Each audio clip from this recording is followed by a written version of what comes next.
A very warm welcome to TV47 News Updates on this 8th day of November 2022, a day that has seen the Senate Health Committee continue to probe health practitioners over the death of baby Travis. One of the many stories that we've lined up for you on TV47 News Updates this afternoon.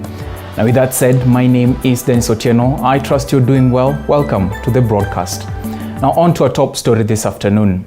The Senate Health Committee today met the Thika Level 5 Hospital Management in a bid to unravel the turn of events that led to the death of Travis Minor, a 2-year-old who died after sustaining injuries from a fork jembe, which was lodged in his skull. Also in attendance was Kiambu Governor Kimani Wamatangi, among other leaders. Take a look.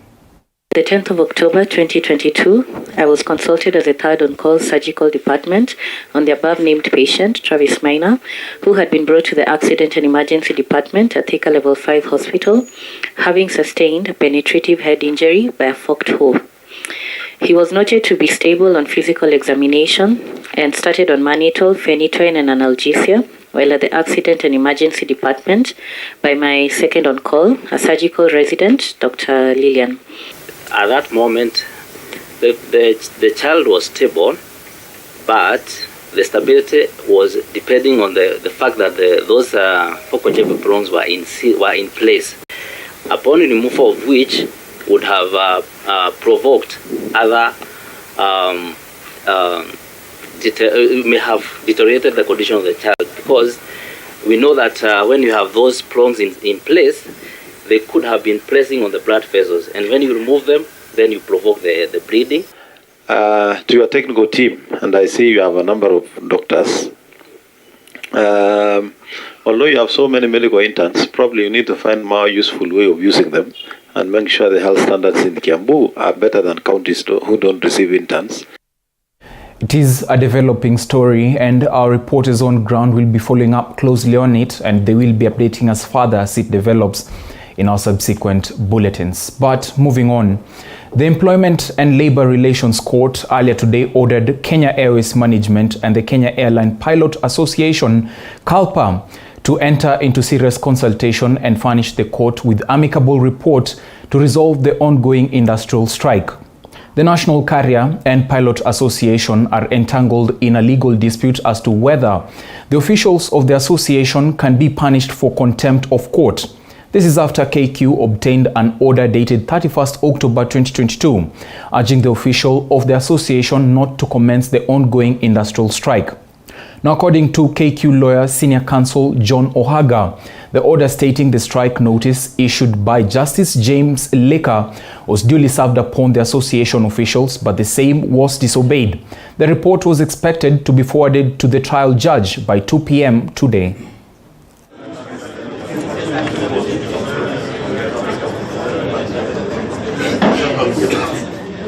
And my lady, the court proceeding and holding them in contempt is tantamount to a gross denial of their natural right to be heard.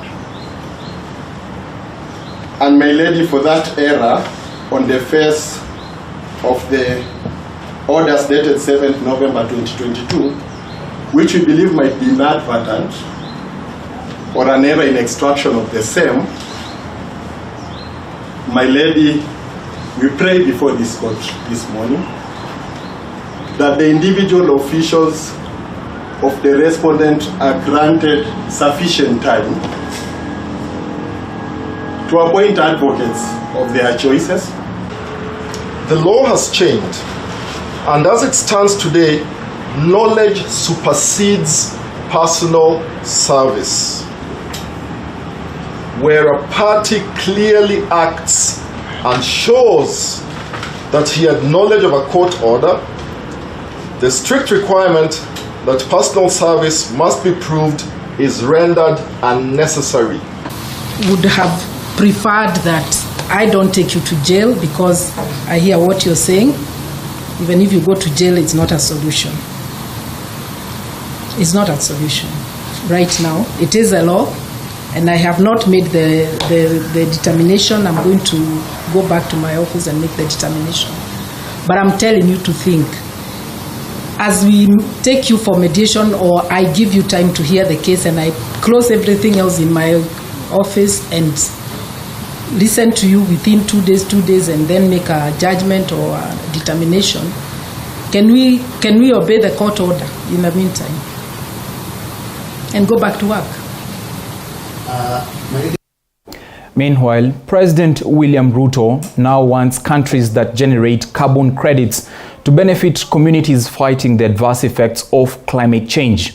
Speaking on Tuesday in Sharm el-Sheikh, Egypt, during the launch of the African Carbon Markets Initiative, ACMI, President Ruto noted that Kenya, which accounts for 20% of the continent's volume over the past 5 years, was committed to working with initiatives such as ACMI in expanding carbon markets and carbon credit opportunities. The good news is that the world has a golden opportunity to rapidly achieve these objectives by developing a robust, transparent, and sustainable mechanism through which a carbon credit market can yield attractive income and development opportunities for communities at the front line in the fight against climate change. We will align incentives among polluting producers and sequestration enterprises to achieve net zero industrialization and shared green prosperity. Kenya is already a leader in the generation of carbon credits in Africa, accounting for over 20% of Africa's volume over the past 5 years. Although we are just getting started and the scale remains modest, the beneficial impact of the nascent carbon credit regime holds tremendous promise. Members of Parliament allied to Azimio One Kenya Alliance have rubbished recommendation from the Kenya Kwanza government to extend the president's tenure in office. Led by Minority Leader Opiyo Wandayi, the members of Parliament have asked the Kenya Kwanza government to cease from unnecessary politics and focus on developments. Everyone, like some disgruntled militia, is giving roadside declaration anywhere and anyhow. But secondly, this issue of term limit, I want to advise UDA and Kenya Kwanza in general, as an advice, that it is too early to test the waters with that kind of statement. Kenyans are suffering. There is drought, there is hunger, there are myriad of problems in our country. Issues of wanting to say term limit, and you have not worked. Or do you want to limit this term to if it's not for work? So those people who are around the president who want to keep this country hot, we are tired. We want our people developed. We want food supplied to women and children who are suffering. That tells you clearly how this government is confused. And I think we don't have a government. What we have is we have a one-man show who is controlling every ministry, who is directing everything, and is doing that through roadside declaration. So the era of roadside declaration has come back. This era ended during KANU time. But now, KANU somehow has been revived through UDA, and they are making roadside declaration. Yes. We are saying that we will continue piling pressure on them, yes, and we will not accept the change of the constitution to increase the term limit for the president. And no wonder Ruto is a friend of Museveni. He is now reading from Museveni's power book, because this is how it started in Uganda. One MP comes up and says, Then some other people talk about it, and the next thing you hear that the constitution has been changed. Now, the Kenya Society for the Deaf has initiated a process to ensure that sign language is included in the new curriculum of education so that all students in the country can learn it and become the third national language after English and Swahili. Speaking during the society's visit at Pwani School for the Deaf, Francis Ng'ang'a, who is the chairman of the Kenya Society for the Deaf, asked the national government to protect all resources owned by people with disabilities across the country. This is after a group of unknown people tried to grab a piece of land that belongs to Pwani School for the Deaf. Ng'ang'a also asked the county and the national government to give disabled people an equal chance when employing other people. Very soon we are going to lobby and ask the government also to introduce Kenya Sign Language to all our schools so that every Kenyan can be able to communicate with the deaf community. That should be the position, and it's now time for all Kenyans to talk with the Kenya Sign Language because it's the third national language. Katika kaunti yetu ya Kilifi tunakwenda kuandika watu kama wale pale, ili ndani ya wao kuwa wameandikwa katika health sectors pia watusaidie katika utafsiri. Vile vile serikali yetu kuu ina utafsiri wakati wa habari. Tunasema ndani ya Kilifi hizi major service providers lazima ndani yake kama health sector, huduma center, katika shirika la polisi tuwe na watu kama wale ili waweze ku-aid in their communication so that they feel they are part of us. Kuna inclusivity, wasione kuna broken communication pale katikati ya kwamba wao hatuwatambui. Hakika tunawatambua. Are you happy? Elsewhere, Education Cabinet Secretary Ezekiel Machogu has clarified on the ongoing debate of abolishing university funding, saying the government has already allocated capitation of 50 billion shillings meant for university education. Machogu said TVETs and universities are cardinal to the production of critical human resources, capacity for economic transformation, where in the current financial year, the government allocated 1.8 billion shillings for construction and equipping of technical training and vocational centers. Machogu, who was speaking from Kiambu Institute of Science and Technology, says another 15.8 billion shillings have been allocated for higher education loans board for all students to access funds, where the Ministry of Education is lobbying for increase of capitation from 0.8% to 2%. Allocated a capitation of 50 billion for university education and another 15.8 billion to the Higher Education Loans Board. 50 billion for university, and I want to assure our universities that the 50 billion and the other 15 billion to the Higher Loans Education Board, this is ring-fenced, and nobody is interfering with that money. Even the cost-cutting measures that are being undertaken with other sectors of the economy for education, all the funds as allocated by Parliament are ring-fenced. So I want to make an appeal on other issues, funding to universities, and I want to make a clarification. Nobody ever said, I repeat it here, that university funds are going to be done away with. No. I think it's better we get the entire story. For those of us who were in Dedan Kimathi, what we said is yes, government is supporting universities, and the government will be able to continue supporting universities through capitation and even infrastructural funds.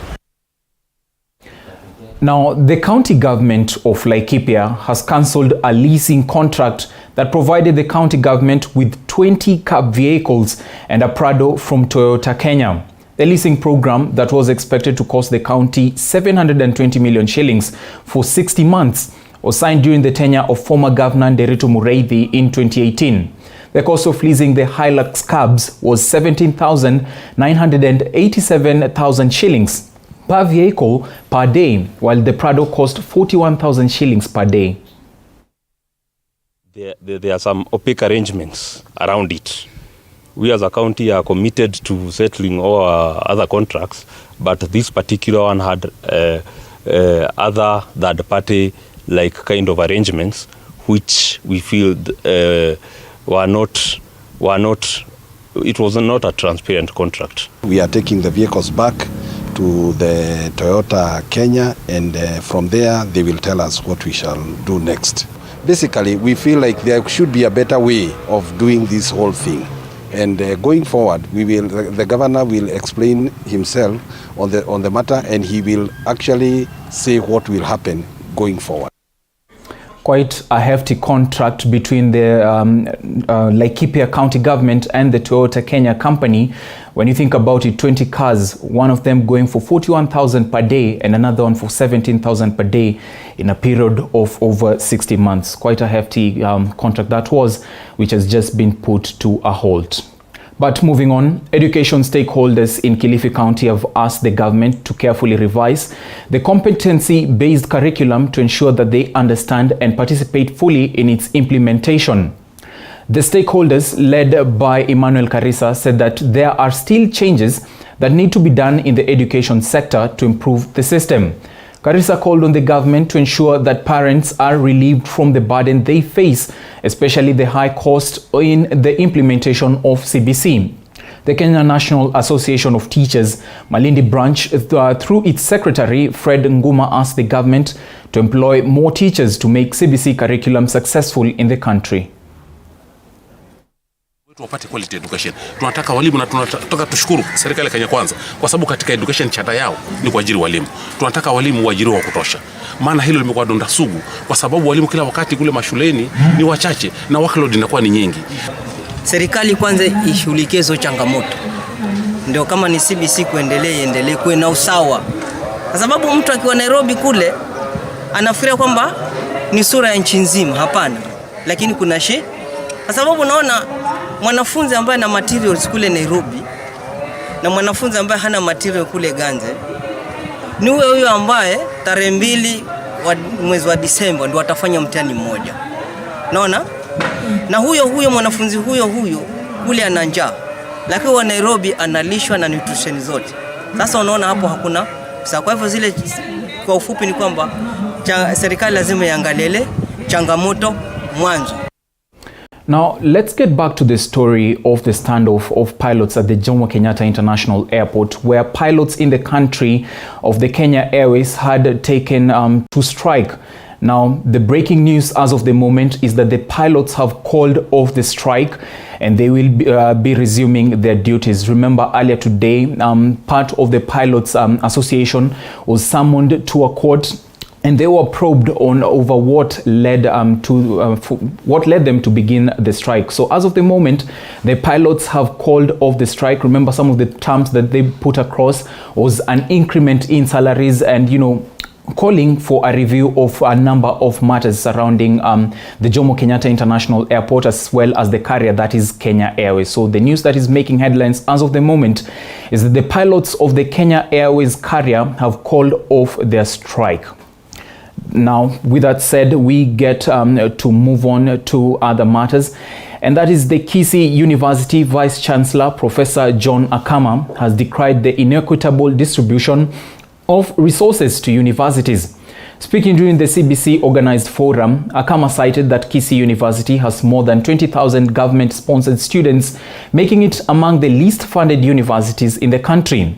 He asked the Universities Fund Board to allocate equal resources to universities.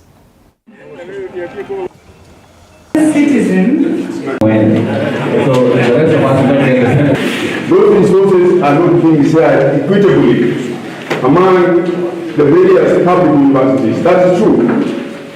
The resources are shared in a very unequal manner based on who knows who. As much as we talk about the differential cost to be applied, in many instances, those formulas are not being applied. They are not being applied. And so even the little resource which is there is not properly shared, is not equitably shared. To give you an example, for instance, Kiambu University has got, among the young universities, we have got the largest number of government scholarship students. We have got more than 20,000 course of government sponsored students in this university. There is no any other young university with that number of government sponsored students. But you know what the type of funding? Is the funding board, the university funding board, is it playing its role? What I know at the moment, the university funding board is not playing its role as contained within their terms of work. Meanwhile, Bukusu Council of Elders have endorsed former Bumula Member of Parliament Mwambu Mabonga for the Bungoma County Senatorial by-election slated for 8th August 2022. Speaking after a meeting held at Mabanga Agricultural Training Center in Kabuchai constituency, the elders said the Kenya Kwanza government has given much to Bungoma people. However, the elders urged President William Ruto and Speaker Moses Wetangula to intervene and release Sirisia Member of Parliament John Waluhe. Mnajua kwamba tuna watoto wetu ambao wanatafuta wanawania viti kama viongozi, na basi sisi huyu kijana wetu tumemwambia aende apeleke karatasi zake vile inatakikana. Yeye ametuona kuja kusema mimi niko tayari kwenda kutairiwa, na sisi tumesema wewe jitayarishe na ufanye hiyo kazi, na tutakuwa kwake kufanya kumpatia ile luvito yake, ili akienda ana moyo wa kupambana huko mbele. Sisi tunafanya kazi na serikali, hatuwezi kupishana na serikali.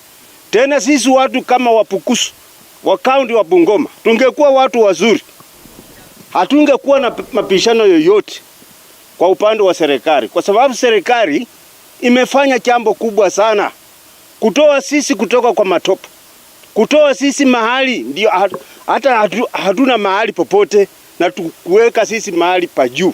We are making that passionate appeal pamoja na wase ya kwamba in fair judgment waangalie kama kuna uwezekano ya ndugu wetu kukua nje, kwa maana watu walimupa kura, na hudumie watu wa Sirisia and by extension watu wa Bungoma. Tuko na hiyo imani, and kama wazazi hawangechoka to make that humble appeal to the leader of the nation and to whosoever that will be listening to that case.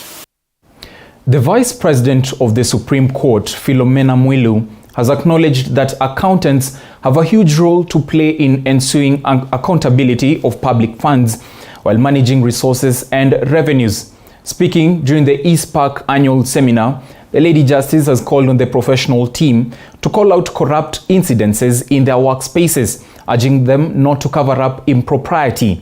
This year's theme under the East Park seminar is finding a role of the accountants in creating sustainable business practices in the country.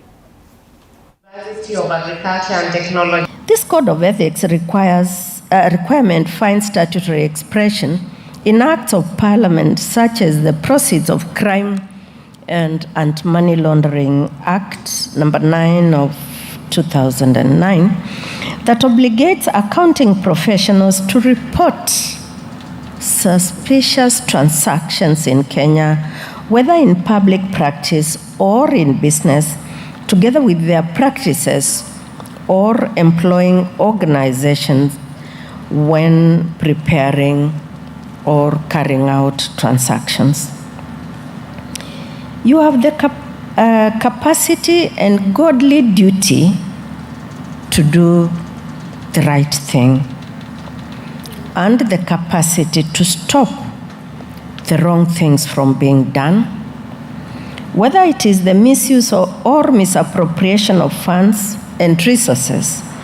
Accountants in the just sector institutions can stop systemic waste and corruption ensure accountability for such incidences, put in place systems to prevent their recurrence, thereby stopping them from ever happening again. Now, from the East Park seminar, it's now time to get to the sports news, where Mike Kisia carded 69 points to take the lead of the second leg of the Safari Tour Golf Series in day 2 of the competition at the Limuru Golf and Country Club. Kisia was in fine form as he improved his score of 75 from day 1 of the competition to record a total score of 144 points, level with Robert Mopanya, as Robinson Chinoi and Edwin Mundanyi tied in the 3rd position on a cumulative score of 145. John Karicho, Dennis Mara and Nyashia Muyambo tied in the 5th position on 146 points, while Anthony Irungu and CJ Wangai tied in the 8th position on 147 points.